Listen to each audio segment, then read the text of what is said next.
Freckles, Chapter 3, wherein a feather falls and a soul is born. So Freckles fared through the bitter winter. He was very happy. He had hungered for freedom, love, and appreciation for so long. He had been unspeakably lonely at the home, and the utter loneliness of a great desert or forest is not so difficult to endure as the loneliness of being constantly surrounded by crowds of people who do not care in the least whether one is living or dead. All through the winter, Freckles' entire energy was given to keeping up his lines and his chickens from freezing or starving. When the first breath of spring touched the Limberlost and the snow receded before it, when the catkins began to bloom, when there came a hint of green to the trees, bushes, and swale, when the rushes lifted their heads and the pulse of the newly resurrected season beat strongly in the heart of nature, something new stirred in the breast of the boy. Nature always levies her tribute. Now she had laid a powerful hand on the soul of Freckles, to which the boy's whole being responded, though he had not the least idea what was troubling him. Duncan accepted his wife's theory that it was a touch of spring fever, but Freckles knew better. He never had been so well. Clean, hot, and steady the blood pulsed in his veins. He was always hungry, and his most difficult work tired him not at all. For long months, without a single intermission, he had tramped those 7 miles of trail twice each day, through every conceivable state of weather. With a heavy club, he gave his wires a sure test, and between sections, first in play, afterward to keep his circulation going, he had acquired the skill of an expert drum major. In his work there was exercise for every muscle of his body each hour of the day. At night, a bath, wholesome food, and sound sleep in a room that never knew fire. He had gained flesh and color and developed a greater strength and endurance than anyone ever could have guessed. Nor did the Limberlost contain last year's Tara's. He had been with her in her hour of desolation, when stripped bare and deserted she had stood shivering as if herself afraid. He had made excursions into the interior until he was familiar with every path and road that ever had been cut. He had sounded the depths of her deepest pools and had learned why the trees grew so magnificently. He had found that places of swamp and swale were few compared with miles of solid timberline concealed by summer's luxuriant undergrowth. The sounds that at first had struck cold fear into his soul, he now knew had left on wing and silent foot at the approach of winter. As flock after flock of the birds returned, and he recognized the old echoes reawakening, he found to his surprise that he had been lonely for them, and was hailing their return with great joy. All of his fears were forgotten. Instead, he was possessed of an overpowering desire to know what they were, to learn where they had been, and whether they would make friends with him as the winter birds had done. And if they did, would they be as fickle? For when the running sap, creeping worm, and winging bug, most of Freckles' chickens, had deserted him, entered the swamp, and feasted to such a state of plethora on its store that they cared little for his supply, so that in the strenuous days of mating and nest building, the boy was deserted. He chafed at the birds' ingratitude, but he found speedy consolation in watching and befriending the newcomers. He surely would have been proud and highly pleased if he had known that many of the former inhabitants of the interior swamp now grouped their nests beside the timber lane solely for the sake of his protection and company. The yearly resurrection of the Limberlost is a mighty rival. Freckles stood back and watched with awe and envy the gradual reclothing and repopulation of the swamp. Keen-eyed and alert through danger and loneliness, he noted every stage of development, from the first piping frog and unsheathing bud to full leafage and the return of the last migrant.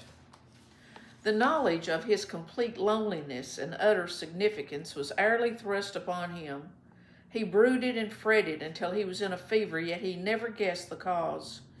He was filled with a vast impatience, a longing that he could scarcely endure. It was June by the zodiac, June by the Limberlost, and by every delight of a newly resurrected season. It should have been June in the hearts of all men.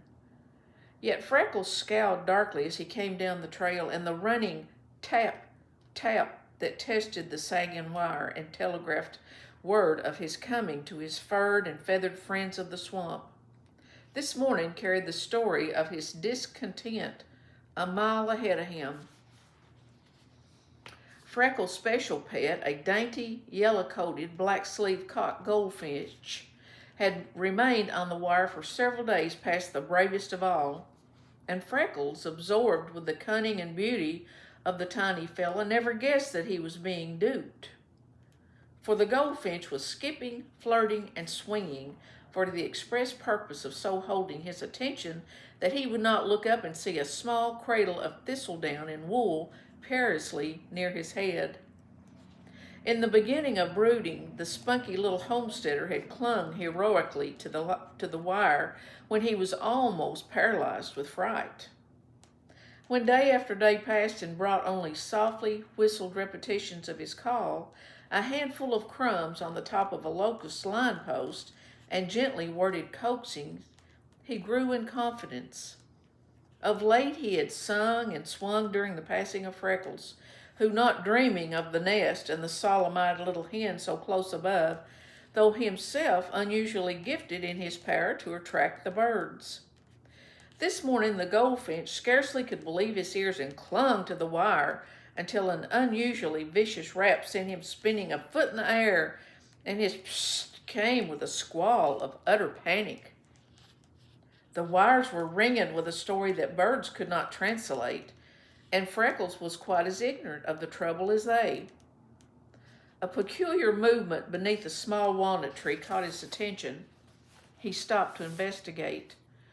There was an unusually large Luna cocoon, and the moth was bursting the upper end in its struggles to reach light and air.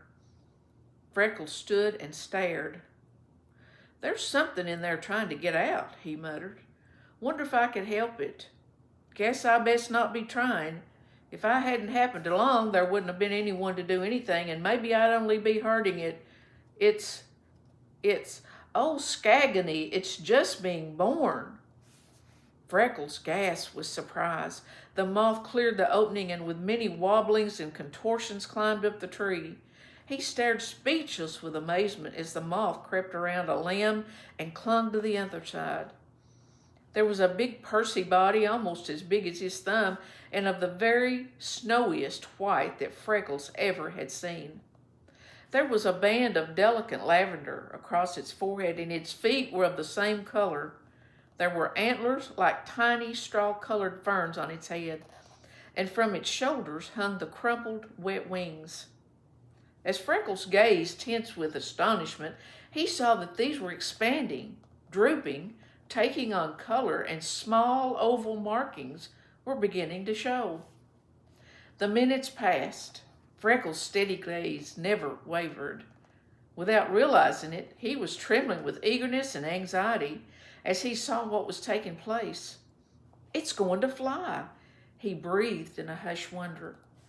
The morning sun fell on the moth and dried its velvet down while the warm air made it fluffy.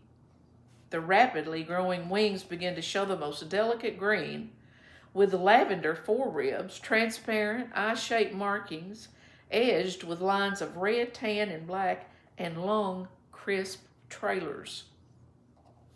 Freckles was whispering to himself for fear of disturbing the moth. It became a systematic exercise of raising and lowering its exquisite wings to dry them and to establish circulation. The boy realized that soon it would be able to spread the wings and sail away. His long-coming soul sent up its very first shivering cry. "I don't know what it is. Oh, I wish I knew.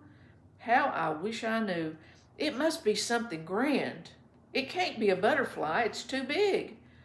Oh, I wish there was someone to tell me what it is.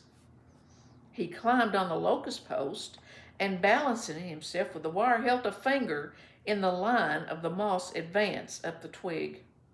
It unhesitatingly climbed on, so he stepped to the path, holding it to the light and examining it closely. Then he held it in the shade and turned it, gloating over its markings and beautiful coloring.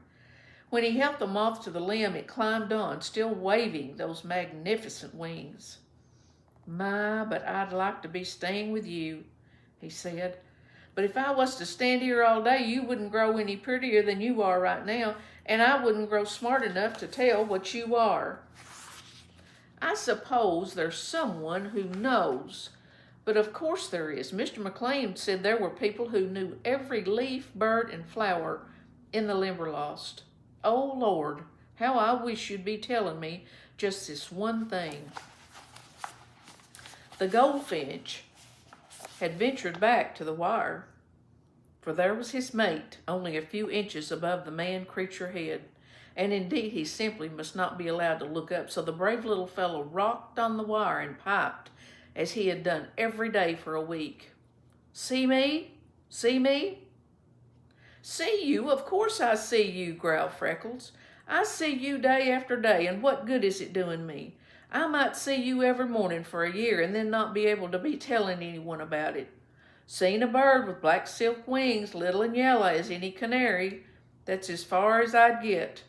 What you doing here anyway? Have you a mate? What's your name? See you? I reckon I see you, but I might as well be blind for any good it's doing me. Freckles impatiently struck the wire. With a screech of fear, the goldfinch fled. His mate arose from the nest with a whirl. Freckles looked up and saw it. "Oh-ho!" he cried. "So that's what you're doing here. You have a wife, and so close to my head. I have been mighty near wearing a bird on my bonnet, and never knew it." Freckles laughed at his own jest, while in better humor he climbed to examine the neat tiny cradle and its contents. The hen darted at him in a frenzy.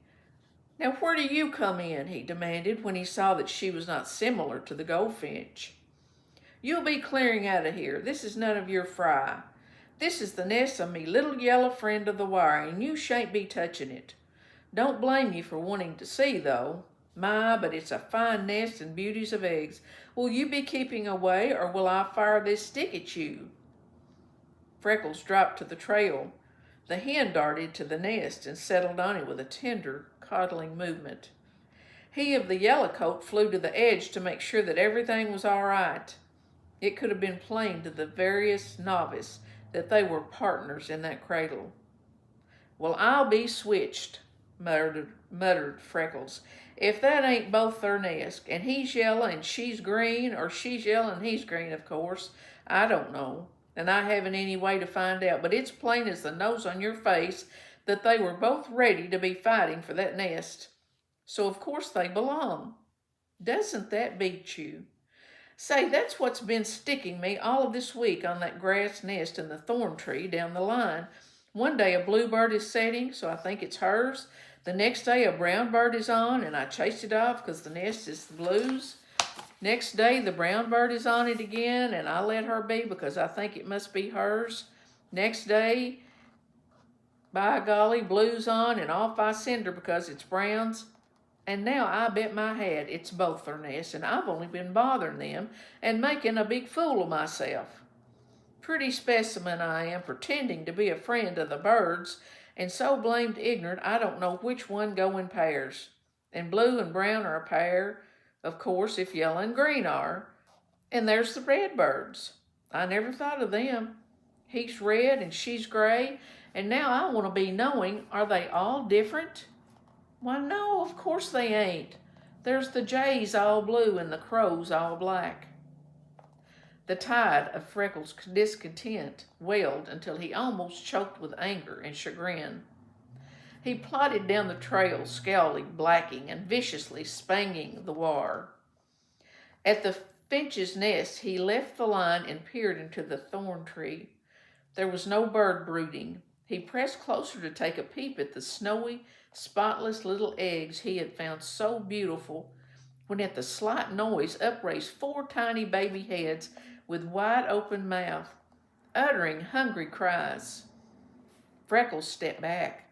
The brown bird alighted on the edge and closed one cavity with a wiggling green worm, while not 2 minutes later the blue filled another with a white. That settled it. The blue and brown were mates. Once again Freckles repeated his, "How I wish I knew." Around the bridge spanning Sleepy Snake Creek, the swale spread widely. The timber was scattering, and willows, rushes, marsh grass, and splendid wildflowers grew abundantly. Here lazy big water snakes, for which the creek was named, sunned on the bushes. Wild ducks and grebe chattered, cranes and herons fished, and muskrats plowed the bank in queer rolling furrows. It was always a place full of interest, so Freckles loved to linger on the bridge watching the marsh and water people. He also transacted affairs of importance with the wildflowers and sweet marsh grass. He enjoyed splashing through the shallow pools on either side of the bridge. Then, too, where the creek emerged, the swamp was a place of unusual beauty. The water spread in darksome, mossy green pools. Water plants and lilies grew luxuriantly, throwing up large, rank green leaves. Nowhere else in the Limberlost could be found frog music to equal that of the mouth of the creek.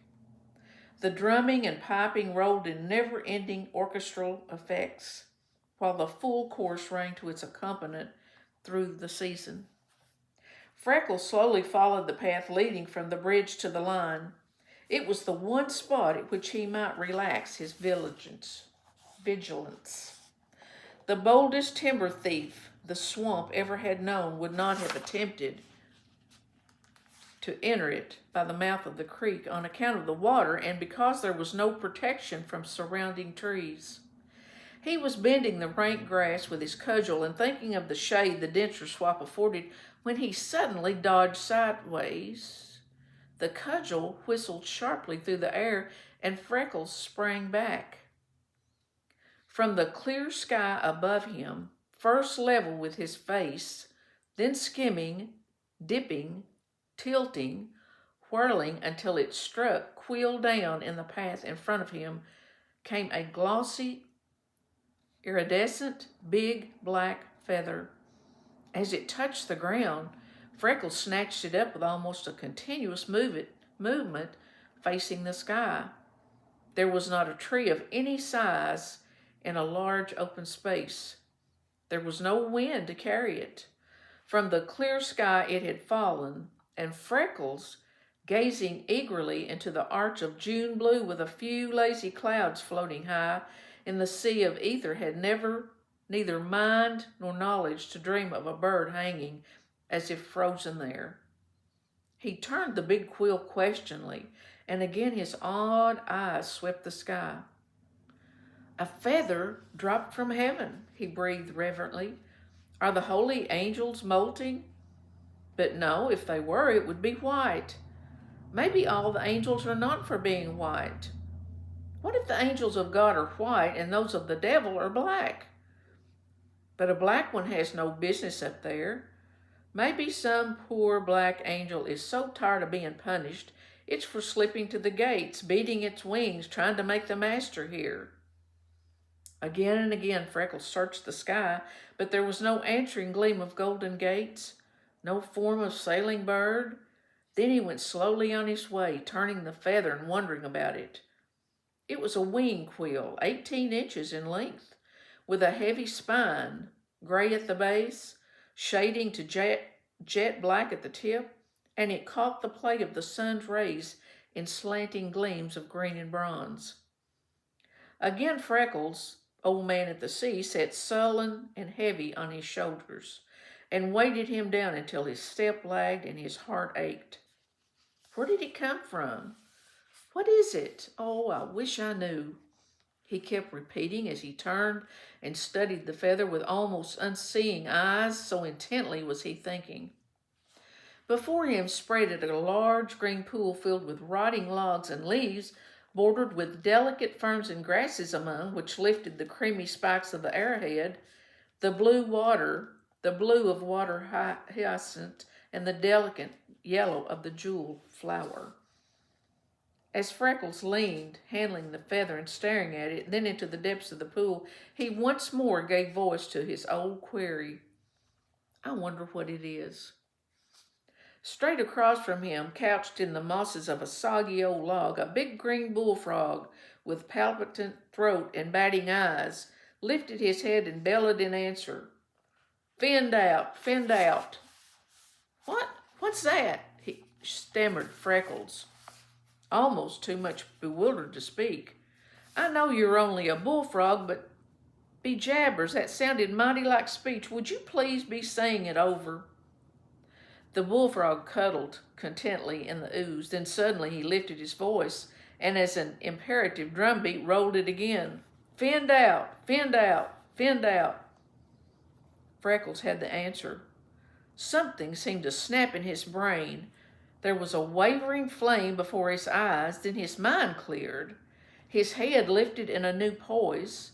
His shoulders squared while his spine straightened. The agony was over. His soul floated free. Freckles came into his birthright.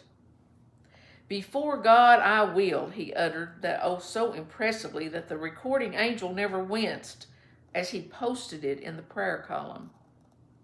Freckles set his hat over the top of one of the locust posts used between trees to hold up the wire while he fastened the feathers securely in the band. Then he started down the line, talking to himself, as men who have worked long alone always fall into the habit of doing. What a fool I've been, he muttered.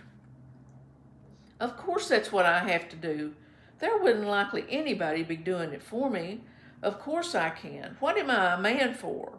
If I was a 4-footed thing of the swamp, maybe I couldn't. But a man can do anything if he's the grit to work hard enough and stick at it. Mr. McLean is always saying, and here's the way I am to do it. He said, too, that there were people who knew everything in the swamp. Of course they have written books. The thing for me to do is to quit moping and be buying some. Never bought a book in me life, or anything else of much account for that matter. Oh, ain't I glad I didn't waste me money. I'll surely be having enough to get a few. Let me see. Freckles sat on a log, took his pencil and account book, and figured on a back page. He had walked the timberline 10 months. His pay was $30 a month, and his board cost him $8. That left $22 a month, and his clothing had cost him very little. At the least, he had $200 in the bank. He drew a deep breath and smiled at the sky with satisfaction. I'll be having a book about all the birds, trees, flowers, butterflies, and yes, by gummy, I'll be having one about the frogs if it takes every cent I have, he promised himself. He put away the account book that was his most treasured possession, caught up his stick, and started down the line. The even tap, tap, and the cheery, gladsome whistle carried far ahead of him the message that Freckles was himself again. And that is halfway through chapter 2, 3.